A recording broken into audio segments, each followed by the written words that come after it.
সাইয়েদনা মারিয়াম আলাইহিস সালাম, যার নামে আল্লাহ তাআলা কোরআনে একটা সূরা দিলেন,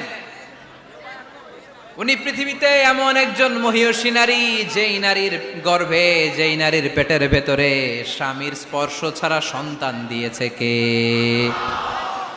সাইয়েদনা ঈসা আলাইহিস সালাম পেটে আসলেন, মারিয়াম আলাইহিস সালাম লজ্জা পেলেন। হায় হায়, কেমন করে এলাকাবাসীদের কাছে আমি আমার মুখ দেখাবো? বিয়ে করি নাই, স্বামী নাই, বিয়ে হয় নাই, স্বামী নাই, কিন্তু পেটে সন্তান চলে এসেছে। হায় হায়, এলাকায় কেমনে মুখ দেখাবো? লজ্জায় পড়ে মারিয়াম আলাইহিস সালাম এলাকা থেকে চলে গেলেন। কি অবাক করে কাণ্ড! বাচ্চা ভূমিষ্ঠ হওয়ার জন্য, বড় হওয়ার জন্য 6 মাস 7 মাস লাগে নাই, পেটে বাচ্চা আসার সাথে সাথে বাচ্চাটারে বড় করে দিয়েছে কে? সাইয়েদাতুনা মারিয়াম আলাইহিস সালাম এবার বসে পড়লেন, বুঝতে আরম্ভ করলেন প্রেগন্যান্সির পেইন উঠেছে। হঠাৎ করে পেট থেকে বাচ্চা ভূমিষ্ঠ হয়ে যাওয়ার পরে উনি কাঁপতে আরম্ভ করলেন। ক্ষুধার চোটে খাবার কিছু নাই, সামনে ঝর্ণা, উপরে একটা খেজুর গাছ। সাইয়েদনা ঈসা আলাইহিস সালামকে কোলে নিয়ে মারিয়াম আলাইহিস সালাম মনে মনে ভাবে, হায় রে, কেউ যদি একটু খেজুর পেড়ে দিত, এই ক্ষুধার মুহূর্তে আমি খেজুর খেয়ে পেটের ক্ষুধা নিবারণ করতাম। রব্বুল আলামিন মারিয়ামকে উদ্দেশ্য করে আয়াত নাজিল করে দিলেন, ওয়া হুজ্জি ইলাইকি বিজিযইন নাখলাতি তুসাকিত আলাইকি রতবান জানিয়া। কোরআন সাক্ষী, হুজ্জি ইলাইকি বিজিযইন নাখলা, এর মানে হচ্ছে মারিয়াম, কেউ পেড়ে দিবে না, একটু কষ্ট করে হাতটা উঁচু করে খেজুরের ডালা ধরে ঝাঁকুনি মারো, টসটসে কাঁচা পাকা খেজুর নিচের দিকে পড়বে, তারপর তুমি তুলে খাবে। সুবহানাল্লাহ পড়েন। আল্লাহ চাইলে অটোমেটিক্যালি কারামাত হিসেবে খেজুরগুলো নিচে ফেলতে পারতেন না? কথা কন, খেজুরগুলো অটোমেটিক্যালি নিচের দিকে পড়ছে? পড়ে নাই। আল্লাহ শিক্ষা দিয়েছে, যেই পরিস্থিতিতে থাকো না কেন, তোমাকে শ্রম ব্যয় করে, কষ্ট করে তোমার উপার্জন করতে হবে, রিজিকের বন্দোবস্ত করতে হবে। চিল্লায় বলেন ঠিক কিনা? ইসলাম আমাদেরকে এটাই শিখিয়েছে, কাজে লজ্জা নাই। আবার বিশ্বনবী বললেন, ইন খামাতিস সাআ ওয়া ফি ইয়াদি আহাদিকুম ফাসিলাতুন, তোমাদের কারো হাতে যদি একটা চারা বীজ থাকে, সে যদি দেখে কিয়ামত হতে শুরু করেছে, ফাইন ইসতাতা আন ইয়াগরিসাহা ক্বাবলা আন তাকুমাস সাআ ফালইয়াগরিসহা, কারো হাতে একটা চারা বীজ নিয়ত করেছে, চারা বীজটা রোপণ করবে, ইন দ্য মিন টাইম দেখলো কিয়ামত হতে শুরু করেছে, বিশ্বনবী বললেন, যদি তোমার সুযোগ থাকে কিয়ামত হওয়ার আগে চারা বীজটা রোপণ করে দাও। কথা বুঝতে পেরেছেন? আপনার হাতে একটা চারা বীজ, আপনি প্ল্যান করেছেন এই চারা বীজটা রোপণ করবেন, ইন দ্য মিন টাইম দেখলেন কি হওয়া শুরু হয়েছে? ইযা জুলজিলাতিল আরদু জিলজালাহা, দ্য বিগেস্ট আর্থকোয়েক, ভূমিকম্প শুরু হয়েছে, কিয়ামত হয়ে যাবে। বিশ্বনবী বললেন, কিয়ামত হইতেছে ওদিকে, আর তোমার হাতে যদি চারা বীজ থাকে, দেরি করো না, কিয়ামত তোমার কাছ পর্যন্ত আসার আগে সুযোগ পেলে চারা বীজটা রোপণ করে দাও। ইসলাম শিখিয়েছে শেষ নিঃশ্বাস পর্যন্ত তোমাকে লড়ে যেতে হবে। এই পৃথিবীতে কেউ কাউকে জায়গা করে দেয় না, জায়গা করে নিতে হয়। এই পৃথিবীটা, the life is not a bed of roses, এটা ফুল বিছানো কোনো ফুল সজ্জা নয়, এটা কণ্টকাকীর্ণ। কেউ আপনার স্পেস করে দিবে না, কেউ আপনাকে সুযোগ করে দিবে না, কেউ আপনার জায়গা করে দিবে না, বরং আপনি জায়গা করে নিলে টাইনা নিচে নামাবে। কথা বলেন? এজন্য কখনো অলসতাকে স্থান দেয়া যাবে। রসুল বাত্তালি দুক্কানু শয়তান, অলস মস্তিষ্ক শয়তানের আড্ডা। অলস যদি কেউ থাকে, এটাতে টেনে বেঁধে কাজে নামাবেন, পারা যাবে? আলহামদুলিল্লাহ, লক্ষ্মীপুরে এরকম অলস ছেলে পেলে নাই।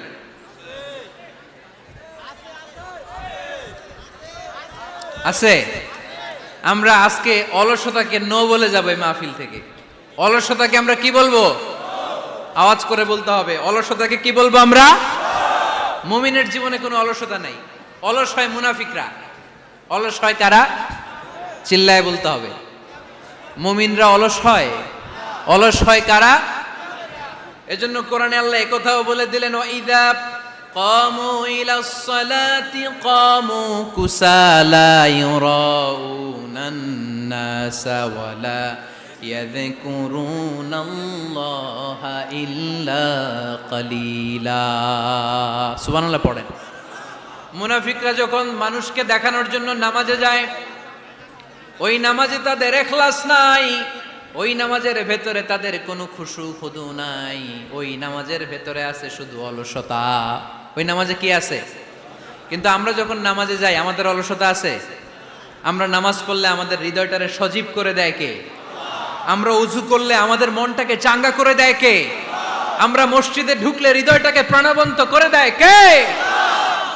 মুমিন তো নামাজে গেলে চাঙ্গা হয়, মুমিন ওযু করলে চাঙ্গা হয়। বিষ্ণু ঈসা ইসলাম বললেন, ইয়াকিদু শাইতানু আলা কাফিয়াতি রাসি আহাদিকুম ইদা নাম। খেয়াল করে শুনবেন লক্ষ্মীপুরের ভাইয়েরা, চমৎকার একটা হাদিস।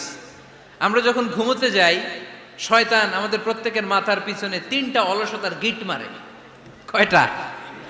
আওয়াজ করে বলেন। 3টা অলসতার গিট মারে। ইয়াকিদু শাইতানু আলা কাফিয়াতি রাসি আহাদিকুম সালাসা উকাব। 3টা গিট মারে যখন আমরা ঘুমোতে যাই। অলসতার 3টা গিট মেরে আমাদের কানের সামনে এসে ফিসফিস করে মন্ত্র পড়তে থাকে, আলাইসা লাইলুন তাওয়িলুন ফারকুদ, আলাইসা লাইলুন তাওয়িলুন ফারকুদ। বিশাল লম্বা রাত, ঘুমাও, অনেক সময় আছে, ঘুমাও। রাত 5টা বেজে যাচ্ছে, তাহাজ্জুদের সময় শেষ হয়ে যাচ্ছে, তখনও শয়তান বলে রাত অনেক লম্বা, ঘুমাও।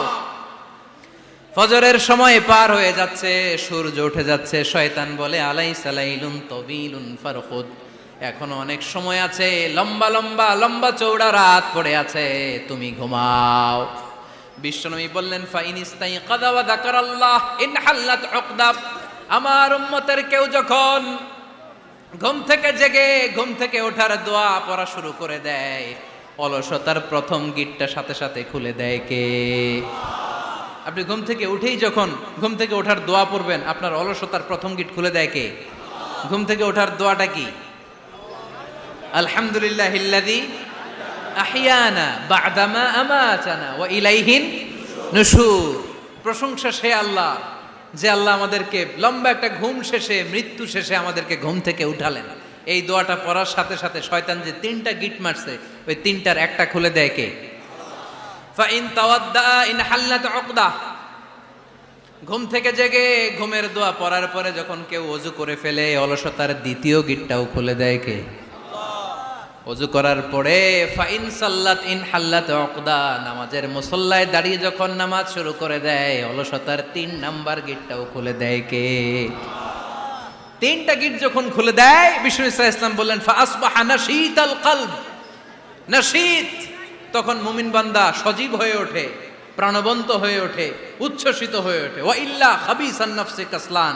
আর যদি ঘুমিয়ে থাকে, 3টা গিট তার মাথার পেছনে শয়তানের অলসতার লেগে থাকে, তাহলে তার দিনটা শুরু হয় অলসতা দিয়ে, আর সে হয় অলসতার রাজা। চিল্লা এখন ঠিক কিনা? এজন্য আমরা কি অলস হতে চাই না কর্মঠ হতে চাই? কোন নবীরা কি অলস ছিলেন? পৃথিবীতে কোন নবী অলস ছিলেন? সব নবী কর্মঠ ছিলেন। বিষ্ণু ঈসা ইসলাম বললেন, মা বাআসাল্লাহু নাবিয়্যান ইল্লা রাআল গানাম। এই পৃথিবীতে এমন কোন নবী নাই যেই নবী বকরি চড়ায় নাই। কি চড়ায় নাই? বকরিরে আপনারা লক্ষ্মীপুরের ভাষায় কি বলেন? কি বলেন? ছাগল। তো পৃথিবীতে এমন কোন নবী নাই যেই নবী কি চড়ায় নাই? ছাগল চড়ায় নাই। সাহাবারা বললেন, ইয়া রাসূলুল্লাহ আনতা কাযালিক, আপনিও ছাগল চড়াইছেন? বিষ্ণু ঈসা ইসলাম বললেন, না, আমিও ছাগল চড়িয়েছি। ওয়া ইন্নী আরআহা আলা কারারাইতি আহলি মক্কা, আমি তো মক্কাবাসীদের অল্প কিছু পয়সার বিনিময়ে তাদের ছাগলগুলোকে চড়িয়ে দিতাম। সুবহানাল্লাহ পড়বেন না? বিষ্ণু ঈসা ইসলাম ছাগল চড়াতেন। ছাগল চড়ানো সহজ কাজ না কঠিন কাজ? কেন কঠিন এটা? হ্যাঁ, টেরা, খুঁটি মারে। হ্যাঁ, তো ছাগল যারা পালে তারা জানে ছাগল পালা কত কষ্ট। ওরে ডানে টান দিলেও কই যায়? রশি ধরে বায়ে টান দিলে কই যায়? সামনে টানলে কই যায়? পিছনে টানলে কই যায়? সারা সপ্তাহ আপনি সময় পান না এটার গোসল করাবেন। ভাবলেন আজকে জুমার দিন আমিও গোসল করি, এটারও গোসল করাই। এটারে আপনি পুকুর ঘাটে নিবেন, টান দিছেন, ওর বাপের কিরা ও 1 ইঞ্চিও সামনে যাবে না। ঠিক কি না? এই টেরা প্রাণী আল্লাহর কি কি মহিমা! আল্লাহ তাআলা পৃথিবীর সবচেয়ে শ্রেষ্ঠতম মানুষদেরকে ছাগল চড়িয়ে ছেড়েছেন। ঠিক কি না? মা বাআসাল্লাহু নাবিয়্যান ইল্লা রাআল গানাম। এই পৃথিবীতে এমন কোন নবী ছিল না যে নবীরা ছাগল চড়ায় নাই। আল্লাহ বুঝাতে চাইলেন ছাগল চড়ানো অনেক কষ্টের কাজ। অনেক ধৈর্যের প্রয়োজন। এখন নবীরা তোমরা ছাগল চড়াও, কিছুদিন পর ছাগলের চেয়েও টেরা জাতি মানুষ চড়াইতে হবে। মানুষের মধ্যেও টেরা আছে না নাই? ভালো বললে ভালোটা বুঝে না, ডানে যেতে গেলে বায়ে যায়, বায়ে যেতে বললে ডাইনে যায়, এরকম আছে না নাই? সম্মানিত ভাইয়েরা, সমস্ত আম্বিয়া আলাইহিমুসসালাম ওনারা কর্মঠ ছিলেন। সাইয়েদনা আদম আলাইহিস সালাম নিজ হাতে চারা গাছ রোপণ করে চাষাবাদের কাজ করেছেন, সুবহানাল্লাহ পড়েন। সাইয়েদনা ইব্রাহিম আলাইহিস সালাম চাষাবাদের কাজ করেছেন। সাইয়েদনা দাউদ আলাইহিস সালাম নিজ হাতে যুদ্ধের জন্য যে পোশাক পরতে হয়, যেটা পরলে গায়ের মধ্যে ছুরি মারলেও ঢুকে না, ওই শিরস্ত্রাণ বানিয়েছেন, নিজ হাতে তলোয়ার বানিয়েছেন, সুবহানাল্লাহ পড়েন। সাইয়েদনা মূসা আলাইহিস সালাম ছাগল চড়িয়েছেন। সাইয়েদনা মূসা আলাইহিস সালামের মেজাজ নরম না গরম? নবীদের মধ্যে সবচাইতে বেশি মেজাজওয়ালা নবী ছিলেন মূসা আলাইহিস সালাম। উনিও 8 থেকে 10 বছর সাইয়েদনা শুআয়ব আলাইহিস সালামের এরিয়াতে ছাগল চড়িয়েছেন। চিল্লায় বলেন সুবহানাল্লাহ। এজন্য নবীরা যেহেতু কাজ করেছেন, কর্মঠ ছিলেন, আমরাও কর্মঠ হব, ঠিক কিনা? সাহাবারাও কর্মঠ ছিলেন, বিশ্বনবীর সাহাবারাও ব্যবসা করতেন। সাইয়েদনা আবু বকরের বিশাল ব্যবসা প্রতিষ্ঠান ছিল, সুবহানাল্লাহ পড়ে। আপনারা হজ উমরা করেছেন কে কে দেখি? করছেন? মাশাআল্লাহ। যারা করে নাই আল্লাহ তাদেরকেও আল্লাহর ঘর জিয়ারতের তুমি নসিব করো। বিশ্বনবীর মাকবারার সামনে দাঁড়িয়ে আমরা যেন সালাম পেশ করতে পারি, তুমি নসিব করো। বাইতুল্লাহ শরীফে এবং মসজিদ নববীতে আমরা যেন সালাত আদায় করতে পারে, আল্লাহ তুমি নসিব করো। সাইয়েদনা আবু বকর রাদিয়াল্লাহু তাআলা আনহুর ব্যবসা প্রতিষ্ঠান ছিল মক্কার কাবা ঘরের পাশেই। ওনার ব্যবসা প্রতিষ্ঠানগুলো যেখানে ছিল ঠিক ওইখানে সৌদি সরকার এখন শপিং মল বানিয়ে দিয়েছে, মাতজার আবু বকর। মক্কা শহরের যেখানে বহিরাগতরা এসে ওখানে ছাগল, ওখানে ঘোড়া, উট এগুলো রাখতো, আস্তাবল রাখতো, ঘোড়া আর উট যেখানে রাখা হতো ঠিক ওই জায়গায় সৌদি সরকার ওটার পার্কিং লট বানায় দিচ্ছে। মানে যেখানে আগে সাহাবাদের ব্যবসার জায়গা, ওইখানে বর্তমানে শপিং মল। যেখানে আগের সময়কাল সাহাবারা উট আর ঘোড়া রেখে বাঁধতো, ওইখানে এখন গাড়ি ঘোড়া রাখার ব্যবস্থা করা হয়েছে। সাইয়েদনা আবু বকর অনেক বড় ব্যবসায়ী ছিলেন। ওনার নিজ টাকা দিয়ে হাবাসা থেকে আসা সাইয়েদনা বেলালকে তিনি 20,000 স্বর্ণ মুদ্রা দিয়ে উমাইয়া ইবনে খালাফের কবল থেকে তিনি মুক্ত করেছেন। সাইয়েদনা উসমান যুন্নুরাইন বড় ব্যবসায়ী ছিলেন। নিজের টাকা দিয়ে মদিনার মুসলমানেরা পানি খেতে পারে না, বিইরে রুমা নামে একটা কুয়া ছিল, এই কুয়ার মালিক ছিল ইহুদি। মুসলমানেরা পানি খেতে গেলে সে বকা দিত, পানি খেতে দিত না। বিশ্বনবী বললেন, আমার সাহাবীদের মধ্যে এমন কি কেউ নাই নিজের অর্থায়নে বীরে রুমা কিনে মুসলমানদেরকে দিয়ে দিবে? সাইয়েদনা উসমান যুন্নুরাইন বলল, ইয়া রাসূলুল্লাহ, আপনার খেদমতে আমি হাজির। মুহূর্তের মধ্যে সাইয়েদনা উসমান যুন্নুরাইন নিজের অর্থায়নে বীরে রুমাটা কিনে মুসলমানদের জন্য সদকা করে দিয়েছে। তো ব্যবসা না করলে, কর্মঠ না হলে, উপার্জন না হলে এই সদকা করা যাবে? চিল্লায় বলেন করা যাবে? সুনানে তিরমিজির বর্ণনা, বিষ্ণু ঈসা ইসলাম মক্কা থেকে যত সাহাবারা হিজরত করে মদিনায় এসেছে, মদিনাতে কোনো না কোনো সাহাবার সাথে বিশ্বনবী ভ্রাতৃত্বের বন্ধনে আবদ্ধ করে দিয়েছে, সুবহানাল্লাহ পড়েন। এজন্য মক্কা থেকে যারা এসেছে এদেরকে বলে মুহাজির, এদেরকে কি বলে? আর মদিনায় যারা ছিল এদেরকে বলে আনসার, এদেরকে কি বলে? আওয়াজ করে উত্তর দিবেন। মক্কা থেকে যারা এসেছে তাদের নাম মুহাজির, আর যারা মদিনার সাহাবী তাদের নাম আনসার। আজকে এই মাহফিলে লক্ষ্মীপুর এর বাইরে থেকে কারা কারা আসছেন দেখি?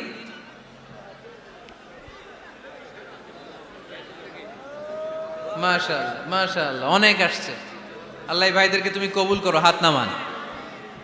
এই যে লক্ষ্মীপুরের বাইরে থেকে যে ভাইরা আসছে তারা লক্ষ্মীপুরের মেহমান, ঠিক কিনা? মক্কা থেকে হিজরত করে যে সমস্ত সাহাবারা এসেছিল তারা ছিল মদিনার মেহমান। বিশ্বনবী এক এক মক্কার সাহাবীকে মদিনার এক এক সাহাবীর সাথে ভ্রাতৃত্বের বন্ধনে আবদ্ধ করে দিলেন। আব্দুর রহমান ইবনে আউফ রাদিয়াল্লাহু তাআলা আনহু, ওনার সাথে ভ্রাতৃত্বের বন্ধনে যে সাহাবীকে বিশ্বনবী আবদ্ধ করে দিলেন ওনার নাম হচ্ছে সাদ ইবনে রাবিয়া। কি নাম? মদিনার অনেক বড় ব্যবসায়ী। বিশ্বনবী বললেন, ও আব্দুর রহমান ইবনে আউফ, সম্পদ ছেড়ে দিয়ে, পরিবার ছেড়ে দিয়ে, স্থাবর অস্থাবর সব ছেড়ে দিয়ে আল্লাহ রাসূলের ভালোবাসায় মক্কা থেকে মদিনায় এসেছো। মদিনায় তোমার চিন্তা নাই, সাদ ইবনুর রবিকে আমি তোমার ভাই বানিয়ে দিলাম। সাদ ইবনুর রবি তোমার আপন ভাইয়ের মতো। সাদ ইবনে রবি বলল, আব্দুর রহমান, জীবনে তোমারে কোনোদিন দেখি নাই, তোমারে আমি চিনি না, তোমার নাম শুনি নাই, কিন্তু বিশ্বনবী তো তোমার দায়িত্ব আমাকে দিয়েছে। আমার চেয়ে বড় ধনী এই মদিনার মধ্যে দ্বিতীয় কেউ নাই। আজ থেকে তুমি আমার ভাই, আজ থেকে তুমি আমার কি? আল্লাহ আমাকে যত সম্পত্তি দান করেছে তার অর্ধেক সম্পত্তি আমি তোমার নামে দিয়ে দিলাম। ও আব্দুর রহমান ইবনে আউফ, শুধু তাই নয়, রব্বুল আলামিন আমাকে দুইজন স্ত্রী দিয়েছে। কয়জন? তুমি দেখো আমার কোন স্ত্রীকে তোমার বেশি ভালো লাগে, যার নাম তুমি বলবে সাথে সাথে আমি তারে তালাক দিয়ে দিব। তার ইদ্যত পালন শেষে তুমি তাকে বিয়ে করে তোমার সাথে নিয়ে যাবা। সুবহানাল্লাহ পড়ে। কারণ বিশ্বনবী তোমার দায়িত্ব আমার কাছে দিয়েছে, তুমি আমার ভাই, আমি মদিনার সবচেয়ে বড় ধনী, আমার অর্ধেক সম্পদ আমি তোমারে দিয়ে দিব, আমার দুই স্ত্রীর এক স্ত্রীকে তোমারে দিয়ে দিব। সাইয়েদনা আব্দুর রহমান ইবনে আউফ এই কথা শুনে অবাক হলেন। অবাক হয়ে উনিও এক অবাক কথা বললেন। উনি বললেন, লা হাজাতা লি ফি ইয়া আখি, ও আমার প্রাণের ভাই, তোমার কথা শুনে আমার হৃদয়টা ভরে গিয়েছে, কিন্তু তোমার সম্পদেরও দরকার আমার নাই, তোমার স্ত্রীরও দরকার আমার নাই। বারাকাল্লাহু ফি মালিক ওয়া লি আহলিক, আল্লাহ তোমার মালেও বরকত দেখ, তোমার সম্পদেও বরকত দেখ। তুমি শুধু একটু কষ্ট করবা। কি কষ্ট? দুল্লানি আলা সুক, show me the way to the market. তুমি মদিনায় কোনো মার্কেট আছে কিনা, শপিং মল আছে কিনা, ব্যবসা প্রতিষ্ঠান আছে কিনা আমারে দেখায় দাও। সুবহানাল্লাহ পড়ে। আমরা হইলে কি করতাম? লক্ষ্মীপুরে যারা আসছে এদের একজনের যদি বলা হয়, ভাই আপনি এখন থেকে লক্ষ্মীপুরের ভাই, আমার অর্ধেক সম্পদ আপনারে দিয়ে দেব, কি করবে? পায়ের উপর পা তুলে খাবে আর বলবে, কি আনন্দ আকাশে বাতাসে, ঠিক কিনা? এরপর যদি বলি, ভাই আমার দুই বউ, যেটারে সুন্দর লাগে বলেন তালাক দিয়ে দেই, নিয়ে যান, কি বলবে? কি আনন্দ আকাশে বাতাস। আল্লাহ রাসূলের সাহাবী আব্দুর রহমান ইবনে আউফ বললেন, লা হাজাতা লি ফি, আমার দরকার নেই। দুল্লানি আলা সুক, just show me the way to market, এখানে মার্কেট কই আছে দেখায় দাও। অবাক হয়ে গেলেন সাদ বিন রবি, বললেন, ও আব্দুর রহমান ইবনে আউফ, ঠিক আছে, তুমি যদি নিতে না চাও তোমারে আমি জোর জবরদস্তি করব না। শুনে রাখো, মদিনাতে ইহুদিদের কয়নুকার একটা বাজার আছে। এই কথা বলার সাথে সাথে আব্দুর রহমান ইবনে আউফ চলে গেলেন। এর পরের দিন অল্প কিছু পনির আর ঘি দিয়ে ব্যবসা শুরু করলেন। পনির আর ঘিয়ের ব্যবসা করতে করতে করতে করতে ব্যবসায় তিনি এত লাভ করলেন, উনি বললেন, আমি যদি কখনো মদিনার বালুর মধ্যে হাত দিতাম, ওই বালুটারও সোনা বানায় দিত কে? দুল্লানি আলা সুক, লক্ষ্মীপুরের কর্মঠ যুবক ভাইয়েরা, এ আব্দুর রহমান ইবনে আউফ আমাদের প্রেরণা। উনি অন্যের ঘাড়ে পাড়া দিয়ে খেতে চায় নাই, আরেকজনের উপর ডিপেন্ডেন্ট বা নির্ভরশীল হতে চায় নাই। তিনি স্বাবলম্বী হওয়ার শিক্ষা, লেসেন কিয়ামত পর্যন্ত গোটা বিশ্বের যুবকদের জন্য রেখে গিয়েছে। চিল্লায় বলো ঠিক কিনা? দুল্লানি আলা সুক, show me the way to market. Market কোথায় দেখাও। পনির আর ঘি নিয়ে ব্যবসা করতে করতে কয়েক মাসের ব্যবধানে ইতিহাস সাক্ষী, সাইয়েদনা আব্দুর রহমান ইবনে আউফ মদিনার বিশাল বড় বিজনেস ম্যাগনেটে পরিণত হয়ে গেলেন। চিল্লায় পড়েন আল্লাহু আকবার। এজন্য ব্যবসার ভিতরে বরকত ঢুকিয়ে দিয়েছে কে? বিষ্ণু বললেন, আত-তাজিরা সাদুকাল আমিন মা'আন নাবিয়্যিন ওয়াস সিদ্দীকিন ওয়াশ শুহাদা ওয়াস সালিহিন। আমানতদার ব্যবসায়ী তারা সাধারণ কোনো মানুষ নয়, কিয়ামতের দিন নবীদের সাথে হাসর হয়ে যাবে। আপনারা যারা ব্যবসা করেন, এটা সাধারণ বিষয় নয়। বিষ্ণু সাল্লাল্লাহু আলাইহি ওয়াসাল্লাম নিজেও ব্যবসায়ী ছিলেন। ওনার জীবনের প্রথমে তিনি খাদিজা রাদিয়াল্লাহু তাআলা আনহার ব্যবসার স্টাফ হয়ে কাজ শুরু করেছেন, এরপর নিজে ব্যবসা শুরু করেছেন। এরপরে খাদিজাতুল কুবরা রাদিয়াল্লাহু তাআলা আনহা সব সম্পত্তি বিয়ের পরে বিশ্বনবীর পায়ের সামনে ঢেলে দিয়েছেন। বললেন, ইয়া রাসূলুল্লাহ, এই সম্পদ আমি আপনাকে দিয়ে দিলাম, আপনি ইচ্ছামতো দিনের প্রয়োজনে খরচ করেন। সুবহানাল্লাহ পড়েন। এজন্য বিষ্ণু ঈসা ইসলাম আমাদের জন্য উপমা, আব্দুর রহমান ইবনে আউফ আমাদের জন্য উপমা। যারা ব্যবসা করেন তারা বিষ্ণু ঈসা ইসলামের সুন্নাহ পালন করছেন। আত-তাজির আস-সাদুক আল আমিন, বিষ্ণুই বললেন সত্যবাদী আমানতদার ব্যবসায়ী, যে ব্যবসা করতে যে মিথ্যা কথা বলে না। অনেক ব্যবসায়ীরা আছে পণ্য চালানোর জন্য মিথ্যা কথা বলে আর কসম কাটে, আছে না নাই? আহা, এমনটা করা যাবে? সকালবেলা স্ত্রীরে বলে, এই গরুগুলা বিক্রি করবো, তুই একটা দাম কত কমো? স্ত্রীরে শিখাই দিচ্ছে, এই গরুর দাম তুই 40,000। তো বউ বলে, ঠিক আছে দাম কইলাম 40,000। তো এরপরে বাজারে যখন গরু বিক্রি করতে যায়, একজন যখন বলে যে ভাই এটা 30,000 টাকা দিয়ে কিনবো, কয় ভাই আল্লাহর কসম সকালে একজন 40,000 দাম কইছে, আমি দেই নাই। আছে না নাই? কৌশল করে, বউরে শিখাইছে সকালে, কয় তুই দাম কর 40,000। তো বাজারে যে সকালে একজন দাম করছে, দাম করে কইছে 40,000 দেই নাই, আপনারা 30,000 কেমনে দেই? এরকম ডাকাইতে আছে না নাই? আলহামদুলিল্লাহ লক্ষ্মীপুরে এরকম লোকজন নাই। আরে নাই, আমি কই নাই, এরা কই আছে। লক্ষ্মীপুরের মানুষ খুব ধার্মিক, আমি জানি। লক্ষ্মীপুর, নোয়াখালী, ফেনী এই বেল্টের লোকজন খুব আল্লাহওয়ালা। এদের মধ্যে আল্লাহওয়ালার সংখ্যা বেশি, এখানে আলেম ওলামা বেশি, এখানে মসজিদ মাদ্রাসা বেশি। এই জন্য এই জেলাগুলোতে আল্লাহর রহমতও বেশি। আল্লাহ তুমি এই জেলার ছেলেপেলাদেরকে, এই জেলার লোকদেরকে তুমি কবুল করো, মা বোনদেরকে তুমি কবুল করো। সম্মানিত ভাইয়েরা, এজন্য আজকের মাহফিল থেকে আমরা যেটা শিখলাম সেটা হচ্ছে পরিশ্রমে কোনো লজ্জা আছে? আমরা কাজ করে খাবো, ঠিক কিনা? Never under estimate any job. যুবক ভাইয়েরা, লক্ষ্মীপুরের যুবক ছেলেরা শুনতেছ? এরকম আওয়াজ করতে হবে, কান খাড়া করে শোনো। Never under estimate any job. কোনো চাকরিকে ছোট করে দেখা যাবে, whether it's small or big, you don't care. এটার কেয়ার করা যাবে না। ছোট্ট চাকরি পাইলেই ঢুকে যাবা, বড় অফার আসলে পরে ঢুকবা। এটা ছোট কাজ, এটা হোটেলের ওয়েটার, এটা ছোট্ট স্টাফ, এটা কেরানি না। কাজ কাজই, কাজের মধ্যে কোনো ছোট বড় নাই। খেটে খাওয়া মানুষকে বিশ্বনবী অনেক সম্মান করতেন। বিশ্বনবী সাল্লাল্লাহু আলাইহি ওয়াসাল্লাম খেটে খাওয়া মানুষদেরকে এত ভালোবাসতেন, বিদায় হজের মতো এত গুরুত্বপূর্ণ ভাষণও এই মেহনতি মানুষদের কথা বাদ যায়নি। সুবহানাল্লাহ পড়বেন না? দিনটা ছিল জুমাবার। বিশ্বনবী সাল্লাল্লাহু আলাইহি ওয়াসাল্লাম আরাফাতের ময়দানে দাঁড়িয়ে ঐতিহাসিক একটা ভাষণ দিলেন। এই ভাষণের নাম হলো বিদায় হজের ভাষণ। এই বিদায় হজের ভাষণেও খেটে খাওয়া মানুষের কথা বিশ্বনবী বাদ দেয় নাই। বিশ্বনবী বলেছেন, আরিক্কাকুম আরিক্কাকুম, খবরদার অধীনস্থ কর্মচারীদের সাথে খারাপ আচরণ করো না। আতঈমুহুম মিম্মা তাকুলুন ওয়াকসুহুম মিম্মা তালবিসুন। খবরদার মনে রেখো, তোমরা যা খাবে তোমাদের অধীনস্থ কর্মচারীদেরও তা খাওয়াবে, তোমরা যা পড়বে তাদেরও তা পড়াবে। বিশ্বনবী শেষ নিঃশ্বাস ত্যাগ করে যাওয়ার আগে যেই কয়েকটা কথা বলেছিলেন তার মধ্যে মেহনতি মানুষদের জন্য কথা আছে না নাই? বিষ্ণু ইসলাম যখন শেষ নিঃশ্বাস ত্যাগ করবেন, তিনি বলেছিলেন, আসসালাত আসসালাত, উম্মতেরা নামাজ নামাজ, নামাজ ছেড়ে দিও না, নামাজ তরক করো না, নামাজ কাজা করো না।